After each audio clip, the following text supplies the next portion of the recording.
Hey guys, today I'm going to be doing a review on Living Dead Dolls Series 1 Sin. Yeah. My bestie Diego, well, not me name drop him, but his at is Chandler Dolls on YouTube, so I'll link him in the description. Gave me Sin, like he sent me her. He bought her for me as a gift, which is so sweet of him. And I will be getting him a gift soon as well because he deserves everything in the world. And yeah, this is Series 1 Sin from 2001, March 2001. Not the Japanese version, sadly. Just because that one has like a peg in her hand and a peg on her accessory, her little pitchfork so she can hold it. But it's fine, I'll just rubber band it onto her. But yeah, anyway, yeah, this is Sin. Yeah, let's get into our box, I guess. I don't know. Let me say I don't know, but anyway. Yeah, this is her box. It says Sin and her little artwork. So cute. I miss when they used to do this. I like how I said that as if I was there when Living Dead Dolls was like popping their, their stuff. Because I certainly was not even alive. And I was not buying them when I was little. But anyway, this is really cute. I hope if they ever bring back regular series dolls that they start doing this again. But it says Sin. This little devil has a pitchfork she uses. She gives you a poke instead of little bruises, and there's like blood splatters and a serial number, which I do not know what that really means, but it's there. It says I sleep with thorns for spooky kids ages 8 and up. Living Dead Dolls used to be marketed for 8-year-olds. That's weird because on the other boxes it says 15 and up. That's really odd. Wow, I never knew that they used to be. Oh, okay. Oh, okay. There's warning for choking hazards, not for children under 3 years. I feel like not any child should be having these, but you know what? It's okay. They're really cute, so it doesn't matter. And it says, I'm dead. I'm sorry if you can see my big ass in the reflection. But yeah, this is the back of the box. It's just Living Dead Dolls. And if y'all were curious to see, this is the bottom of the box, cute. The box say 2000, but they came out in 2001. There's a barcode. Yeah, now I'm gonna unbox her so we can look at her in further detail, obviously. Ooh, before we go out fully, I want to show y'all what she looks like with all that glare and stuff. She's so pretty. I love her. That Living Dead Doll fucking air though, like gushed in my face and I feel sick, but she's gorgeous though. I love her.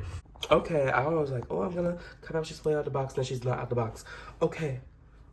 But, oh my gosh, these... The woman was too stunned to speak.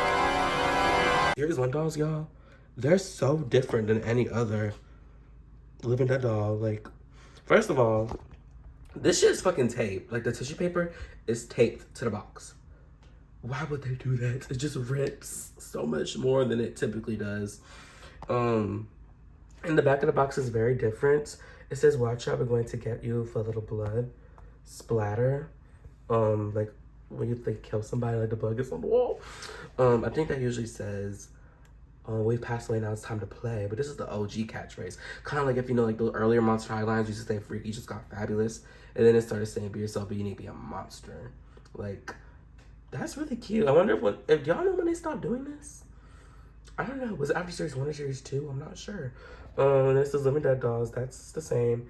It says based on Creepy Doll series by Damien Glonick at Long. Sure, that all comes with a death certificate as proof of their demise. I believe this is all the same. The developed by Mesco Toys LLC with Damien Clark and Long. But this is different. Like the producer, doll design, accessory design, graphics. Like that's so cool that they actually put that on the doll. It's a box. It reminds me of a Monster High Comic Con box.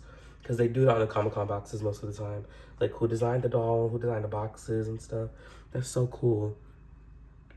Check out who'll be next at www.livingdeaddolls.com because correct me if I'm wrong, but I feel like that's when they used to leak dolls and stuff, like little like teaser images and stuff. I believe they did that on their website.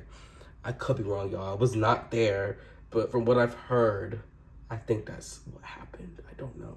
Y'all can correct me, you little super fans out there. Because that is better. That's still there. That's so cool. Like. That's like the original box. Like, that is so kind. And then this is the same, I believe, as always. The colors is probably just less significant. They've been leaving out Exorcist on these. Like, where's Aggie? Do y'all see Eggy? Because I don't see her. She's not on here. I don't give a fuck. Do I look like I give a fuck? Because I don't. I don't care. I don't care. I'm great. But yeah, and then if you don't know already, this is what it does look like when you took them out. The tissue paper doesn't usually look that bad, but you know, since they taped it in the box, it's gonna look a little bit bad. And then here's their pitchfork. It's taped on the back of the box, the coffin, with her little death certificate and accessory, like how most Living Dead dolls are packaged. But yeah, now for real this time, I'm gonna get her out, y'all. I'm gonna look at her in close detail, because this is a series 1 ass doll. Like, oh my god. Okay, I'm back, and Santa's out the box. So cute. Very simple but cute, you know, shows that early Living Dead doll simplicity. But like, it's gorgeous, obviously. But yeah, here's Sin and her little pitchfork and death certificate. So yeah, there isn't. Oh my gosh, my camera just turned the freak off. But anyway, not camera, girl, it's a phone. But anyway, phone camera, that's still a camera. Anyway, there isn't too much to go over because it's a series 1 doll, you know, they weren't too super intricate or anything. But she's very pretty in her simplicity. So yeah, so here's her head area. She has 2 horns that are actually molded onto the mold. It's not glued or anything, which is really cute. And she almost fell. And she has this like this black hairstyle that's like basically like elbow length, if you can see, and it's soft. I believe it's saran, and it's actually rooted really well. I've heard of series 1 dolls. Oh, my camera's like blurry. Hold on. Okay, I'm back. My camera like it's still being a little bit funky.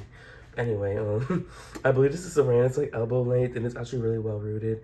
I heard that the series 1 dolls had really good rooting compared to some other series and some other eras when they were giving Baldine and Marie. But you know, the rooting's pretty good.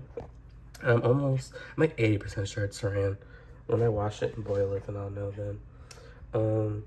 And here's her face. She has these very long, like thin arched eyebrows.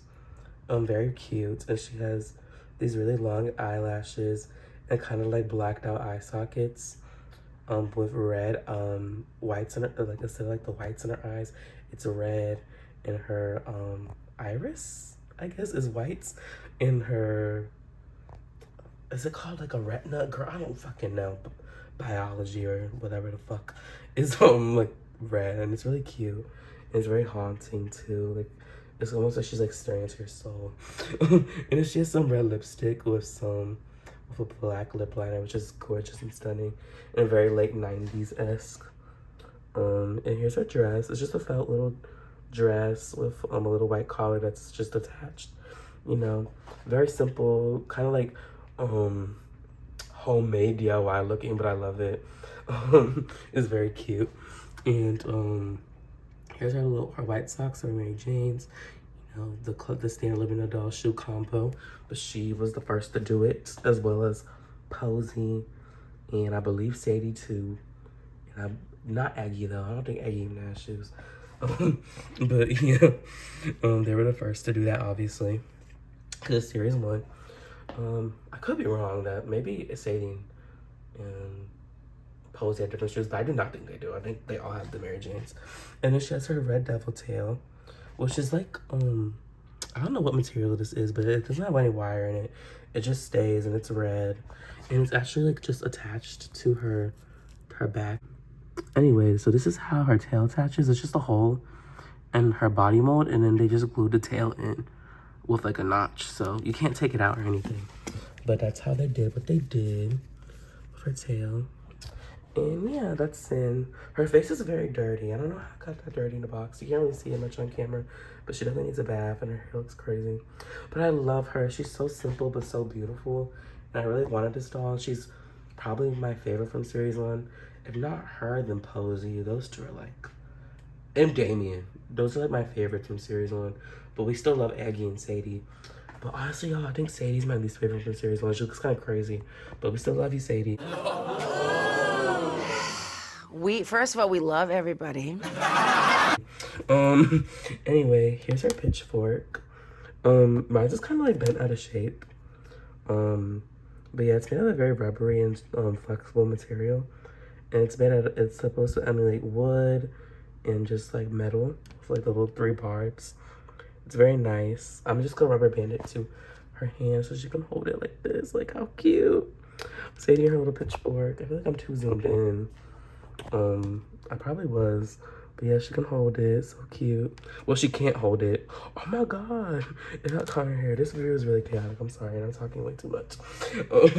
But yeah, she will be holding it, period. Because like my $11 dolls to hold their accessories on display. Also, one thing about her, I don't know if this is just me being stupid and this is not true, but the plastic low-key feels different. I don't know, maybe I'm stupid and lying to myself. And like, you can't really see it well on camera, but like the finish on her legs is very like shiny and like different looking than most $11 dolls. I don't know. It's like, is that like an actual thing or am I being stupid? I don't know. Please tell me. Here's her death certificate. It's your standard $11 death certificate with a little red ribbon. This one looks kind of thicker than usual. So maybe that's just me lying to myself. Yeah, I'm going to get some type of device so I can rate it to y'all and like put a photo up here like I usually do, because that it's raveled up. It's not going to stay raveled. It's not going to flatten out because it's been raveled for so long, or rolled up for so long. So yeah. So yeah, let me go do that and we can look at her death certificate together. Okay guys, so I found a photo of her death certificate online. I'm not just going to $11 wiki and read it there, but I don't want to because I want to read everything on there and it leaves some things out, but I don't want to unravel this because I just don't want to deal with it.